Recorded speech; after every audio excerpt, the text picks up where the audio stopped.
નમસ્કાર મિત્રો, હું આવ્યો છું અત્યારે સલીમભાઈ પઠાણની ઘરે. સલીમભાઈ પઠાણ જેમને એક એવી રીતની બીમારી છે કે જેમના ફેફસા છે એકદમ ફેલ છે. અત્યારે જે ડોક્ટરે એમને કીધું છે એનો ઈલાજ ખાલી એક જ વસ્તુથી થઈ શકે છે અને એ ઈલાજ છે એમને નવા ફેફસા નાખવા. કોઈ બીજા અધર પર્સનના નવા ફેફસા લઈ અને એમાં એમની અંદર જ્યારે ફિટ કરવામાં આવે એ રીતના એમને સેટ કરવામાં આવે અંદર, ત્યારે એમની આ હાલત છે સુધરી શકે છે. તો આજે તમારી હાલત છે કેટલા વર્ષથી છે? 20 વર્ષથી. 20 વર્ષથી આજે હાલત છે અને આ ડોક્ટરે જે આમનો ખર્ચ કીધો છે 3 કરોડ રૂપિયાનો ખર્ચો છે.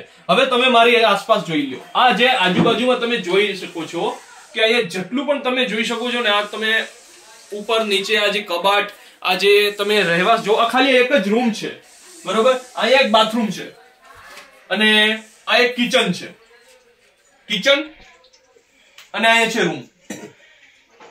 તો એક જ રૂમમાં અહીંયા કિચન, રૂમ, આ બધું એટલામાં જ આવી ગયું.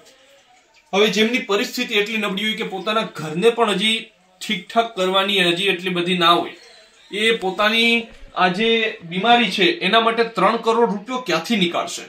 તો એના માટે આ બ્લોગ હું અત્યારે બનાવું છું. તો હું તમને એ જ જણાવવા માંગુ છું. હું તમને સર્ટિફિકેટ્સ ને બધી બતાવી દઉં. તો જો એમને જે સર્ટિફિકેટ્સ ને છે, આ બધી આખી ફાઇલ છે, તમે જોઈ શકો છો.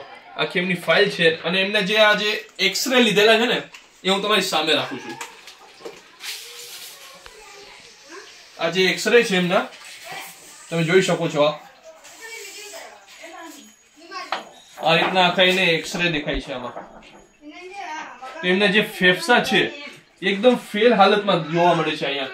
અને બીજા તો એવા કેટલી અહીંયા તમને હું સર્ટિફિકેટ આપણે જોઈએ ને તો એકથી એક અલગથી સર્ટિફિકેટ જોવા મળે છે. જુઓ, આ બધી વાત તમે જોઈ શકો છો.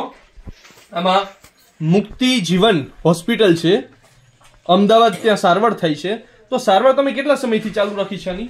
આની સારવાર અમે મહિનો 2 મહિનાથી શરૂ કરી. પછી આ શિફામાં છે ને કોઈ મારી જિંદગી વહી ગઈ છે. શિફાની અંદર મારી જિંદગી વહી ગઈ. આ લોકોને પછી દવા ચાલુ કરી પછી હજી મને રાહત છે કે હું બેઠી શીખું, બાકી બેઠી જ નતો શીખતો કે નતો સુઈ શીખતો. શ્વાસ ને દુખાવો જ એકદમ છે.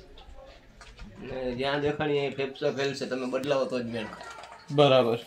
અને તમે આ જે એમને નળી જોઈ રહ્યા છો, આ જે નળી છે ને એમની મદદથી જ એમને શ્વાસ લેવામાં રાહત મળે છે. બાકી જો નળી નીકાળી લેવામાં આવે તો શ્વાસ પણ ના લઈ શકે. તમે વાં જોઈ લો, અહીંયા જે આ બાટલો છે કેવાનો છે કાકા? ઓક્સિજનનો આખો જે બાટલો છે ને એ ચડાવવામાં આવ્યો છે. જુઓ, એમની મદદથી એમને શ્વાસ લેવામાં અત્યારે અહીંયા રાહત મળે છે. બાકી એમને શ્વાસ લેવામાં પણ પ્રોબ્લેમ થાય છે.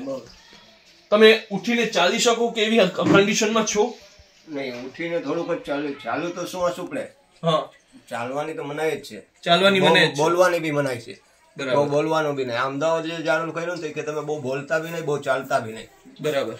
બાકી કે તમારે કોઈ બી ક્યાંય બી જશો તમને પછી નહીં સંભાળે ક્યાંય બી. બરાબર. તો આ રીતની અહીંયા કન્ડિશન આપણે જોવા મળી છે. અને હવે નેક્સ્ટ તમારે ક્યારે પાછું અમદાવાદ જવાનું છે? અમદાવાદ તો અત્યારે મારે દવા લેવા જવાનું, એમ સમજો કે આજ જવાનું જ હતું પણ મારાથી પૈસા નહીં થયા. બાકી મારે 12,500 રૂપિયાની દવા આવે 10 દિનની ખાલી. 10 દિવસની 12,500 રૂપિયાની દવા? 10 દિન 12,500ની. બરાબર. તો મારી આગળ નહીં થયા તો હું નહીં ગયો. કેમ કે મને કોઈ બી 10-20 રૂપિયા દઈ જાય, ઘરનું ગુજરાન તો નહીં ચાલે. સાચી વાત. એ કરવા જાઉં તો આ ના થાય. તો આ રીતની જે પરિસ્થિતિ છે તમે જોઈ શકો છો.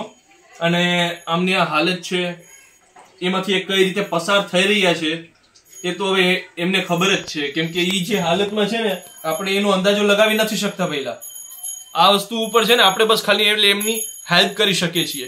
જેટલા પણ લોકો વિડીયો હોય ને, થોડા ઘણા જેટલા પણ થઈ શકતા હોય, એમના એકાઉન્ટ નંબર મેં તમારા અહીંયા સ્ક્રીન પર રાખી દીધા છે. ધ્યાન રાખજો, કોઈ પણ બીજો વિડીયો તમે જોવો પણ એમાં બીજા એકાઉન્ટ નંબર જોવો ને તો નહીં નાખતા કોઈ પૈસા છે ને તમારે આમના જે પર્સનલ એકાઉન્ટ છે ને એમાં જ નાખજો ભાઈ, બરોબર? તો એ વસ્તુનું તમે ખાસ ધ્યાન રાખજો. અને બીજું એ કે આપણે દવા લેવામાં તમારે કેટલો ટાઈમ છે? દવા લેવામાં આજ મારો ટાઈમ વયો ગયો. આજે જ લેવાની હતી. હા, પૈસા નથી મળ્યા. એટલે કમસે કમ 12,000 રૂપિયા હોવા જોઈએ. બરાબર. 12,000 રૂપિયા જેટલું ખાલી કરી દો ને તો એમને 12 દિવસની કે 10 દિવસની એમને દવા મળતી રહે મિત્રો. તો આ રીતની જે કન્ડિશન છે એના માટે મેં તમારી સામે રાખી દીધું છે. કેમ કે મને તમારા લોકો ઉપર ભરોસો છે. આપણે જે ભાઈની ત્યાં ગયા હતા એમને તમે 50,000 રૂપિયા જેટલી સહાય કરી દીધી. એમના માટે ખૂબ ખૂબ ધન્યવાદ. આપણે જે ઉવેશભાઈને ત્યાં તો એવી જ રીતના આમની પણ થોડીક હેલ્પ કરી દો. બસ થોડું થોડું આપણે દાન ધર્મ કરતા રહીએ તો આમની જે તબિયત છે ને એનો સુધાર થતો રહેશે. ખબર છે આપણા માટે એ વસ્તુ છે ને હોઈ શકે અમુક જાત ધર્મ એ ઘણા લોકો જોઈ છે, પણ એવું ના જો ભાઈ, ઇન્સાનિયત જોજો. ઇન્સાનિયત છે ને એ જ મોટો ધર્મ છે. આ મારું માનવું છે, તમારું જે માનવું હોય અત્યારે આમની થોડી ઘણી હેલ્પ કરી દેજો.